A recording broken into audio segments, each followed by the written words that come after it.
நல்லா இருக்கு, சூப்பர். படத்தில் screenplay, storytelling, Thiagaraja Kumararaja அவங்க நடக்கும். செம்ம நைஸ். Music super. புரியல? ஆமாம் ஆமாம் ஆமாம். கதை பயங்கரமாக இருக்குது. சில பேருக்கு புரியாது கண்டிப்பாக, பட் செம்மையாக இருக்குது படம். ஒரு நாள் ஷில்பா பயங்கரம் சூப்பராக இருக்குது. செம்மையாக இருக்குது படம். ஸோ படம் பயங்கரமாக இருக்குது. First of all Ramya Krishna பயங்கரமாக பண்ணியிருக்காங்க. ரம்யா கிருஷ்ணாவுக்கு ஒரு பயங்கர சீன் ஒன்று இருக்குது, விஜய் சேதுபதிக்கு ஒரு சீக்வன்ஸ் இருக்குது. ஸோ 3 பேருமே 3 பேரல் சீக்வன்ஸாக போகும். ஸோ ஒவ்வொருத்தருக்கும் ஒவ்வொரு சீன் இருக்கும். ஸோ எல்லாமே அவங்களுக்குன்னு ஒரு ட்ராக் இருக்கிறப்ப பயங்கரமாக போகும். ஓவராலாக மூவி ஒரு மாதிரி டிஃப்ரெண்டாக இருக்கும், நீங்கள் என்ஜாய் பண்ணுவீங்க. ப்ரோ ஸ்டோரி தான் ப்ரோ சூப்பர் இருக்கிறதுலையே. டேரக்டருக்கு தான் ஃபஸ்ட்டு ஹேண்ட்ஸ் ஆஃப் கொடுக்கணும். அப்புறம் நடித்தவங்கலாம் பர்ஃபெக்டாக யூஸ் பண்ணியிருக்காங்க. படத்தில் குறைய சொல்ல முடியாது. படத்தில் நிறைய ஃபிலாசபி சொல்லியிருக்காங்க, ஆனால் எடுத்த விதம் ஃபிலாசபிக்கு ஏற்ற மாதிரி இருக்காது.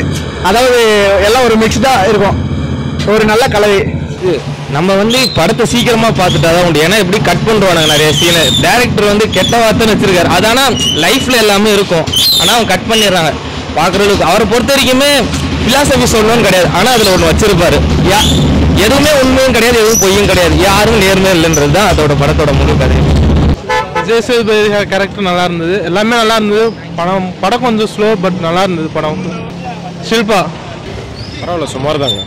செகண்ட் ஹாஃப் நல்லா இல்லை, ஓகே தான். ஃபர்ஸ்ட் ஹாஃப் நல்லா இல்லை. பார்த்தீங்கன்னா ரியல் ஸ்டோரி சொல்லியிருக்காங்க, அது அவங்க பார்க்குற வீவில் இருக்குது. படம் செம்மையாக இருக்குது. செகண்ட் ஹாஃப்ல ஆர்டிஃபிஷியல் காம்பனன்ஸ் ஆட் பண்ணது மாதிரி எனக்கு. செகண்ட் ஹாஃப்லேருந்து ரொம்ப ஆர்டிஃபிஷியல் நிறைய காம்பனன்ஸ் எல்லாம் இந்த ஏலியன்ஸ் அந்த மாதிரி கொஞ்சம் ஆட் பண்ணியிருந்தாங்க. மற்றபடி கேரக்டரைசேஷன் விஷுவலைசேஷன் செம்மையாக இருக்குண்ணா.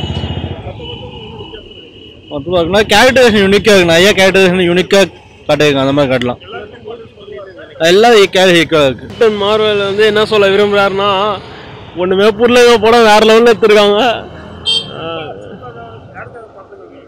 யாருக்கா மச்சான் பேருனா காஜின்னு ஒரு கேரக்டர் இருக்காரு, வேறு லெவலில் இருக்கும். அப்படியே அவரை 10 பேர் இருக்கும். தலை அந்த கேரக்டர் தான் படமே. தலை அது இருக்கிறதால தான் படமே ஒரு அளவுக்கு போச்சு. நல்லா ஃபேமிலிஸ் யாரும் அவ்வளோ இருக்க மாட்டாங்க.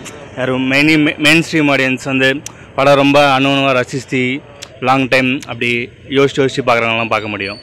சும்மா மாஸ் ஹீரோ அது மாதிரிலாம் யாரும் டக்குன்னா ரசிக்க முடியாது. லைஃப் ஃபிலாசபி பற்றி நிறையா பேசியிருக்காங்க.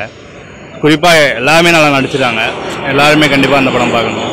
ஸோ அவர் எஃபர்ட்டுக்கு 8 வருஷம் 11 இயர்ஸ் கழிச்சு எடுக்கிறதுக்கு இந்த படம் கண்டிப்பாக அவருக்கு ஏற்ற மாதிரி ஆடியன்ஸ் ரீச் ஆகும்னு நினைக்கிறேன்.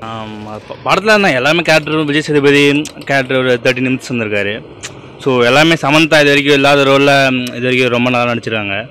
ஸோ ஆஸ் யூஸ்வல் எல்லோரும் மெயினாக அந்த காஜ் அந்த கேரக்டர், அந்த சின்ன பையன் மெயினாக ரொம்ப நல்லா பண்ணியிருக்காங்க. ஓவராலாக எனக்கு பொறுத்தவரை வெரி குட் தானா.